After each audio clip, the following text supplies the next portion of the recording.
Vous pensez que l'industrie de la musique est saine? Vérifions ensemble.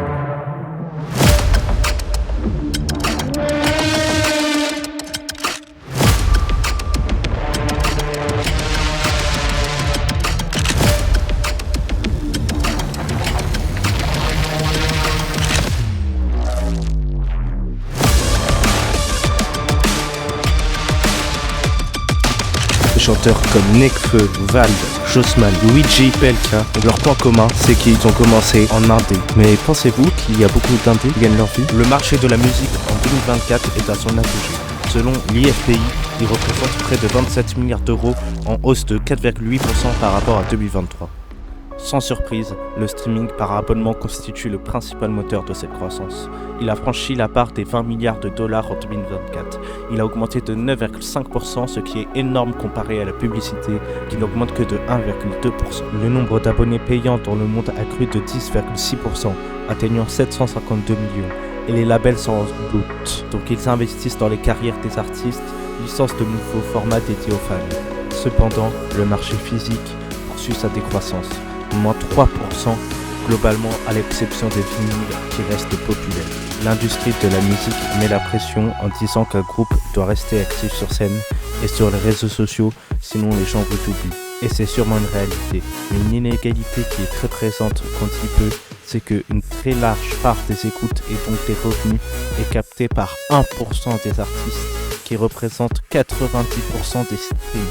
Cela laisse 99% des artistes se partager les 10% restants, souvent pour moins de 1000 € par an. Les plateformes favorisent ce qui est déjà populaire. Les hits apparaissent plus souvent dans les playlists. Cet effet de bouc émissaire algorithmique renforce les écarts entre stars et indépendants. Et on peut faire un lien avec YouTube, car eux prélèvent 45% des revenus publicitaires et reversent 55% aux créateurs. Selon une étude, 3% des créateurs captent 85% des vues, tandis que 97,5% ne gagnent même pas le niveau de pauvreté aux États-Unis. Sur 12 millions d'artistes présents, seuls 0,7% gagnent plus de 10 000 € par an. C'est pour ça que le talent ne suffit pas et que les indépendants doivent être excellents dans le domaine de la promo, des visuels, des réseaux, des plateformes, de l'identité artistique.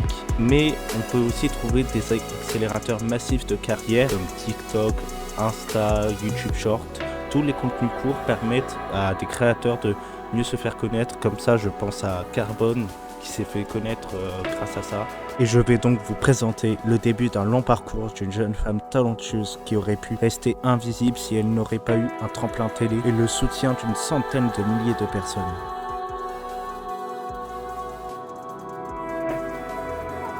À 21 ans, Elena étudie l'orthophonie, mais elle prend une pause pour suivre une passion viscérale, la musique. Sans formation classique, mais avec une sensibilité à fleur de peau et une présence scénique inspirée de ses concours de danse, elle décide de participer à la Star Academy 2023, qui est un véritable tournant. Elle y chante Shallow de Lady Gaga et Bradley Cooper et touche un public bien au-delà de la France et de la Belgique. Demi-finaliste, elle s'impose avec une émotion brute, sincère et universelle. Avant cela, elle n'avait jamais chanté devant un public. Timide, sans confiance, elle s'entraînait seule dans sa chambre. Aujourd'hui, elle est suivie par plus de 700 000 personnes sur le réseau. Son titre, Aimé pour de vrai, marque un véritable démarrage. Chacune de ses prestations est un moment intime, authentique. Elena veut maintenant faire bouger tout son public, tout en abordant des thèmes sensibles, comme les relations toxiques dans Mauvais Garçon et le corps de Summer Body. Elle s'exprime sans filtre et permet à chacun de se reconnaître dans ce texte. En 2024, elle part en tournée avec la Star Academy. Et le 23 avril, elle entame sa première tournée solo, sold out en 48 heures. En octobre 2025, elle partira pour une tournée des Zéniths de France. Dans ce système, Elena a été révélée par la Star Academy. Elle est révélateur que pour se faire une place maintenant, c'est très difficile. Il est quasiment obligatoire de passer dans des émissions de musique ou labels.